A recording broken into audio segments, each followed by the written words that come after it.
त्यातल्या 16 जागा या महायुतीच्या उमेदवारांनी जिंकल्या आणि एकच जागा ही अपक्ष म्हणून गोकुळ गीते जिंकलेले होते।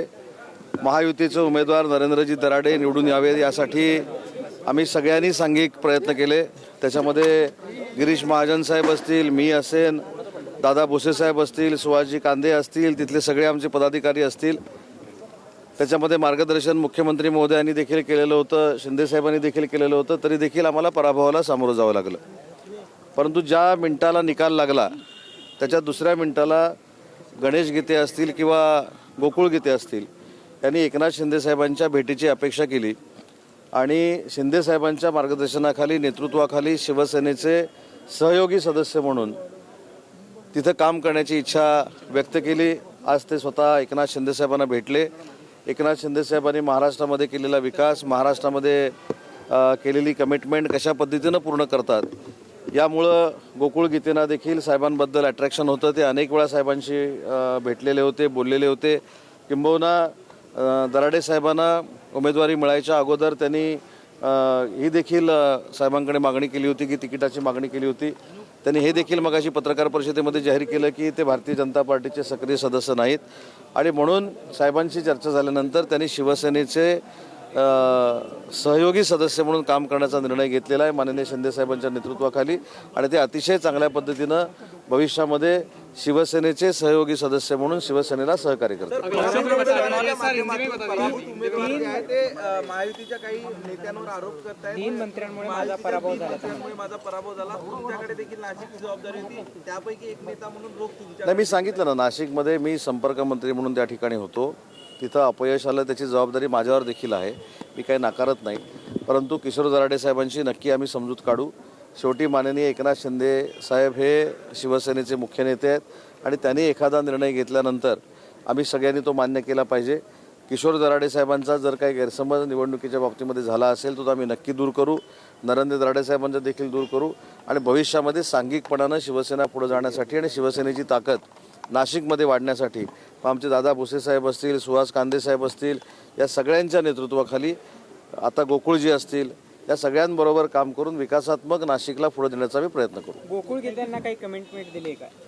कसलीही कमिटमेंट गोकुळ नाही, आता आपण पक्षप्रवेश मगासपासून जे म्हणतोय, मी स्पष्टपणाने सांगितलं की एकनाथ शिंदे साहेबांच्या नेतृत्वाखाली शिवसेनेचे सहयोगी सदस्य म्हणून काम करण्याचा त्यांनी निर्णय घेतला आहे।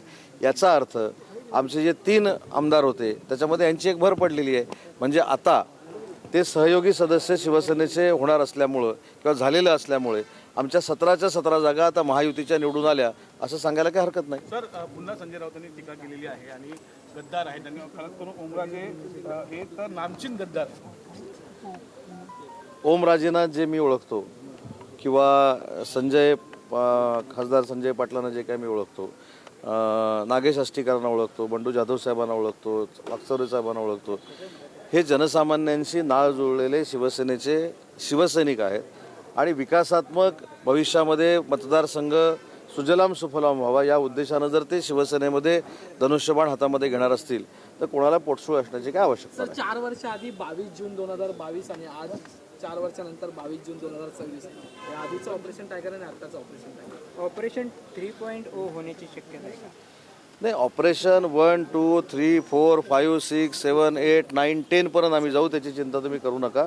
पण सध्या या दिवशी, आजच्या दिवशी म्हणजे बरोबर किती वर्षांनी? 4 वर्षांनी। आता किती नंबर तुम्ही दिलाय माहित नाही आता, नाही 2.0 म्हणजे खासदारांचं झाला आणि 3.0 म्हणजे गोकुळ गीतेंचं झालं असं म्हणूया ना। आता 4.0, 5.0, 6.0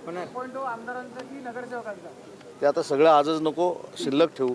तसं त्यांनी मतदानाच्या पूर्वसंध्येला एकनाथ शिंदे आणि देवेंद्र फडणवीस यांना फोन करून मला सहकार्य करा अशी विनंती केली होती असं सांगितलं जात आहे। मला असं वाटतं की असं कुठेही टेलिफोनिक त्यांची चर्चा झालेली नाही। आता गोकुळ गीतेंनी घेतलेला आहे, त्याच्यामुळे भविष्यातली गोकुळ गीतेंची राजकीय वाटचाल ही एकनाथ शिंदे साहेबांच्या नेतृत्वाखाली, मार्गदर्शनाखाली आणि सहकार्यानं होईल हे निश्चित झालेलं आहे। पण याच्यामध्ये मला असं वाटतं की भाजप बरोबर गणेश गीते जे आहेत हे सक्रिय सदस्य आहेत ते स्थायी समितीचे सदस्य होते असं त्यांनी सांगितलं. त्यांच्या वहिनी नगरसेविका आहेत म्हणून त्यांनी सांगितलं. आता त्यांनी स्वतःहून सांगितलं की मी कुठेही भाजपचा सक्रिय सदस्य नाही. त्याच्यामुळे मला असं वाटतं की ते भाजपचे आहेत. हा आता जो मुद्दा आहे त्याला पूर्ण विराम मिळाला आहे. सर, नागेश अष्टीकरांच्या मुलाला उपाध्यायांकडनं निलंबित करण्यात आले. कृष्णा अष्टीकरांना निलंबित करण्यात आले. आता सगळ्यांनाच निलंबित करून करून करून करून कोण उरणार आहे हेच कळत नाही.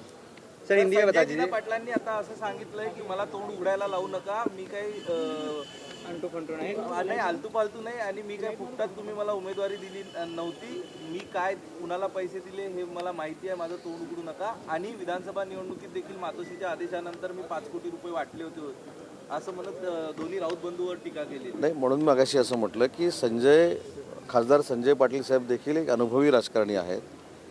मतदारसंघाचा विकास होण्यासाठी आणि माननीय एकनाथ शिंदे साहेबांनी या 4 वर्षामध्ये मुख्यमंत्री झाल्यानंतर किंवा उपमुख्यमंत्री झाल्यानंतर केलेल्या विकास कामावर विश्वास ठेवत त्यांनी शिवसेनेमध्ये प्रवेश केलेला आहे. धनुष्यबाण हाती घेतलेला आहे एवढंच मला माहिती आहे.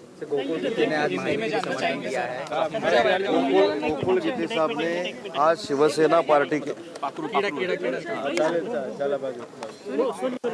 आमदार गोकुल गीते साहब ने आज शिवसेना पार्टी के सहयोगी सदस्य होने का फैसला किया है. माननीय हमारे मुख्य नेता एकनाथ शिंदे साहब के नेतृत्व में मार्गदर्शन के नीचे वो फ्यूचर में काम करेंगे.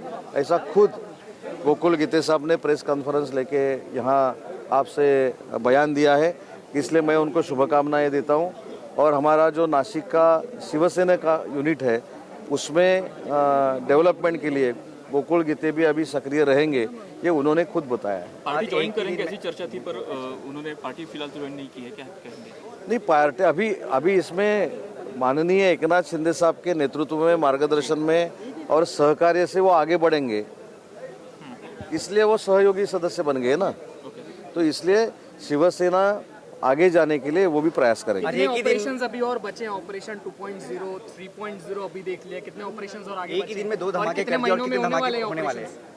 नहीं, अभी धमाका तो आज के दिन में 2 बार हो गया है, लेकिन अभी बहुत धमाके बाकी है.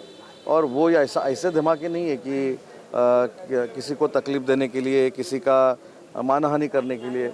जिनको माननीय एकनाथ शिंदे साहब का नेतृत्व स्वीकार है वो एकनाथ शिंदे साहब के शिवसेना में आते हैं, उनका नेतृत्व स्वीकार करते हैं. संजय राउत का कहना है कि 50 करोड़ में बिक गए उमरा निम्बाड़कर. ये 4 साल भी वो बोल रहे थे, उसका कन्वर्सेशन कहीं भी वोटों में नहीं हुआ है. महाराष्ट्र की जनता ने शिंदे साहब के पीछे खड़ा रहने का जो फैसला किया था उससे MP, MLAs, स्थानिक स्वराज्य संस्था में हम आगे बढ़ गए. Thank you. अभी BMC है, MLA है, वो टाइम दे के आपको बोलेंगे. आज विधायक की बैठक बुलाई थी UBT में, जिसमें 3 विधायक नहीं आए थे, एक MLC नहीं आए थे. क्या वो भी आने वाले दिन में? नहीं, अभी मैं उनका पहले नाम देखता हूँ, कौन आए थे कौन नहीं आए थे, और बाद में बोलना उचित है. सर, राज ठाकरे ने कहा है अमित शाह इन्हें PM बने इसलिए ये सब चल रहा है. जिनके नाम वो क्या बोले मुझको पता नहीं है. वो पता करने के बाद भी उसके सामना में भी लिखा गया था कि अमित शाह रणनीति बना रहे हैं अपने प्रधानमंत्री पद की दावेदारी. नहीं, अभी सामना पेपर में जो कुछ आता है वो कहीं भी पढ़ता नहीं है.